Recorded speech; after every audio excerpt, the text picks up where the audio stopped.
Alright, I just want to explain for a minute or two how I go about getting these designs on the insides of some of the work that I'm doing and some of the work in this show. And this is a pie plate that I've decorated. This is a platter that we've done, right? This is the same platter with the same colors on it, just with raw glaze finished and applied. This is ready to go in the kiln now and be fired. And when it comes out of the kiln, hopefully it'll look just like this one, just as good or better. The way I go about doing these designs is I'm using what's called a wax resist method. And what we can do is we can put the wax resist, which is a liquid latex material that's sort of like latex paint. It's water soluble until it dries, and then it's watertight after it dries, and it only takes a few minutes for that to happen. So I've got a pie plate here, similar to the one we showed, and it has the base glaze on it, in this case white again. And what I'm going to do is I'm going to take this wax resist material. It doesn't come from Daisy and it's not sour cream, right? But we keep it in here in small quantities because otherwise it'll dry out. So I'm going to take a brush, brush this on here, and then I'm going to paint first the tree in this image. Now, unfortunately, it doesn't show up very well on the glaze, but you'll get the idea. And then after I have this image painted in here and it dries, then I will pour the other colors across this, and these pie plates will wind up with 3 colors on them. The white background glaze, and then the dark green glaze that on top of the white turns blue, like the blue field that looks like sky on the original piece we showed you. And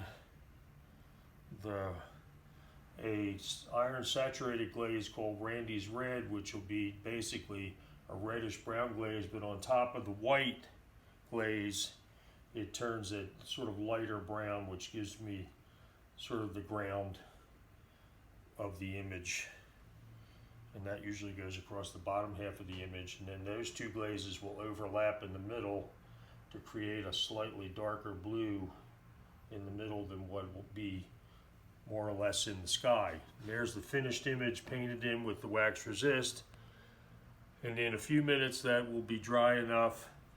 It's already in some parts dry to the touch. It dries pretty quickly. Well, as soon as that's dry completely, then I'll pour the other glazes across this so you can see how the image builds. So what I'm going to do is apply the brown glaze across the images on these first.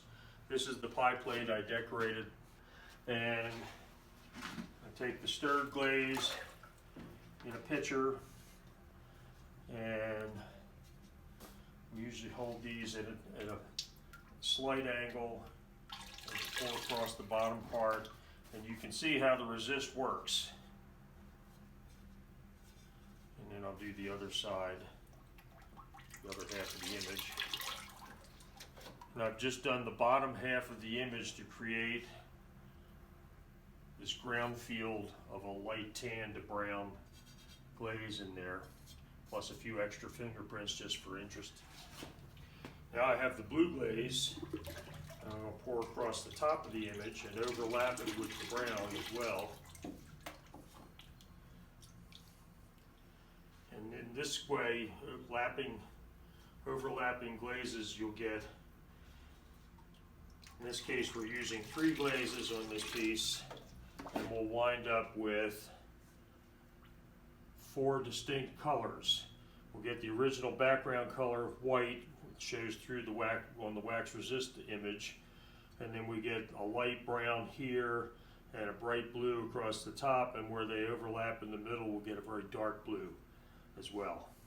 And that pretty much establishes the image. And if you don't like the little dots in the trees, you can sponge those out with a moist sponge, wrung out sponge, as the glaze begins to dry. Or you can leave them there and we can just say, well, that's art. I do these images on here for a number of reasons. The obvious one is that living and working in an environment like Boone, North Carolina, there's a lot of scenery around here that affects the way I view and decorate my work.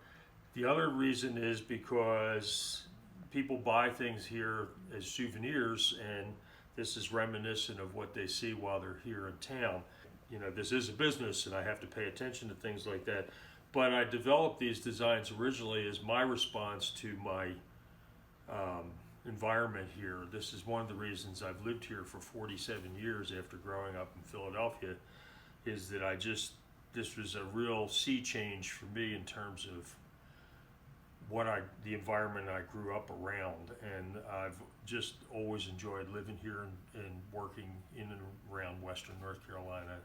And these are things that I just responded with in my work. And we've used other types of decorating techniques to achieve similar kinds of images, but it does turn up periodically in just about everything I do. Thank you.